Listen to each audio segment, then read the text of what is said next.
You see, the posturing of the current Electoral Commission doesn't convince any ordinary Ghanaian or right-thinking Ghanaian to think that they can move the election from December to November.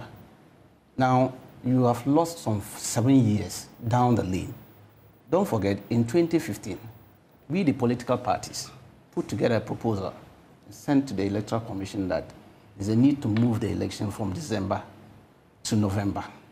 Now, through the AG, the Attorney General, the Electoral Commission moved the motion in Parliament. And that was in June 2016. The NPP minority then, 95 of them, overwhelmingly voted against it in Parliament. It lost. That one, it was just some disagreements that occurred, right? Because we understood that all the parties had agreed that it was going to be passed. That's why Maretta Brew came to Parliament to move it. And that's why we're surprised. And then all of a sudden, they went against it completely. Yes, in fact, but it means that the NDC supports such a position. Yes, that was it. But the argument they advanced then, led by the current Deputy Speaker of Parliament, first Deputy Speaker of Parliament, he said it wasn't feasible, and that looking at the nature of the election that year, it wasn't feasible for Electoral Commission to do that. So it fell short, and then that's why it couldn't be implemented.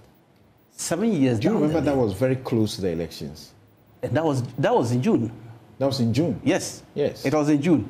Now, 7 years down the lane, the Electoral Commission, knowing very well that when we have this thing, what we call a runoff, there's a pressure on them, as they used to say, then they should have started the process of sensitizing Ghanaians and the political parties that in 2020, we are going to move the election from December to November.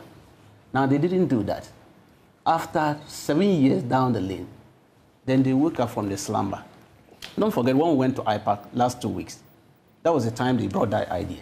Then we asked them, which political party wrote to you demanding that this time around the election should be moved? Because it was 2020, 2016 that we, the political party, wrote to you.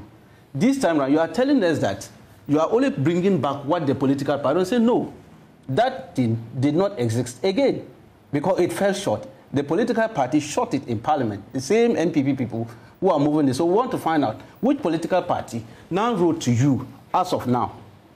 So it means it is not the AEC Act because a political party is requesting what is ideal. Yes, that's what they told us at the IPAC, that what they are bringing was the proposals that you, the political parties, yes, so I'm saying made. That you are saying that they cannot on their own, so motu, raise the issue unless a political party kickstarts the situation, the process. Of course, well, that's what we are saying. The argument was started by them. And the argument was that it was the political parties who muted this idea. And we said, no, the one we muted fell short in Parliament because per the constitutional... Tell me seriously that this is not the reason you oppose it. That is not the reason. Our reason was that, look, if you look at the DLE, the District Assembly election, that was conducted just recently, it was too shambolic.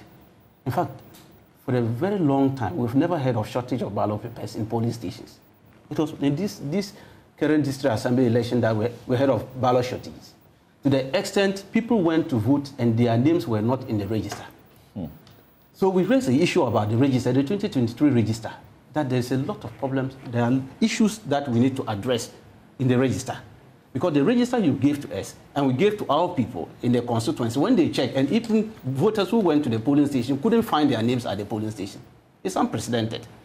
And to the extent some regions, Ashanti and Eastern region, majority of the districts could not vote on the day of the voting, the 19th December. They had to postpone their vote because of logistical problems and all that. So with all this baggage you are having, and don't forget, this year they are going to do another registration, limited registration.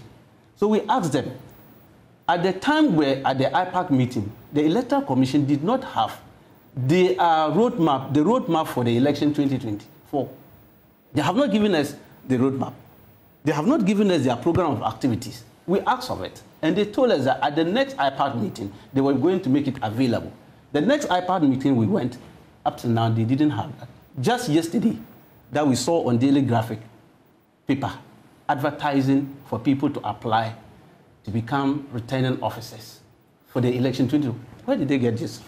When you have not given the major political parties your program of activities that we are going to conduct. So invariably, that's why I said their post-trade tell us that they are not even ready. For me, even the December 2024. Just hold on a minute.